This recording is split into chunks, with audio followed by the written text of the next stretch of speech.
আন্তর্জাতিক অঙ্গনে আবারও উত্তেজনা দেখা দিয়েছে। হরমুজ প্রণালী নিয়ে নতুন সিদ্ধান্তের কথা জানিয়েছে ইরান।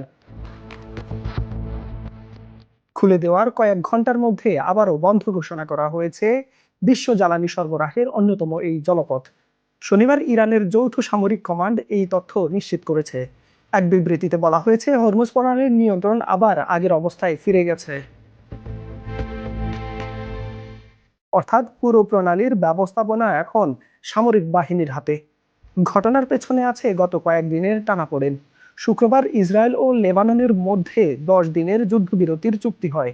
এরপরই ইরান ঘোষণা দেয় হরমুজ প্রণালী বিদেশি বাণিজ্যিক জাহাজগুলোর জন্য খুলে দেওয়া হবে।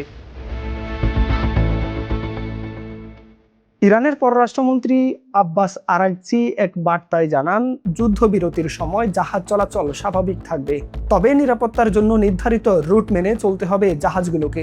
কিন্তু পরিস্থিতি দ্রুত বদলে যায়। ট্রুথ সোশ্যালে এক পোস্টে মার্কিন প্রেসিডেন্ট ডোনাল্ড ট্রাম্প জানান, ইরান হরমুজ প্রণালী খুলে দিলেও যুক্তরাষ্ট্রের অবরোধ চলবে। তিনি বলেন, ইরানের সঙ্গে পূর্ণ চুক্তি না হওয়া পর্যন্ত এই অবরোধ বন্ধ হবে না। এই বক্তব্যের পর নতুন করে উত্তেজনা তৈরি হয়।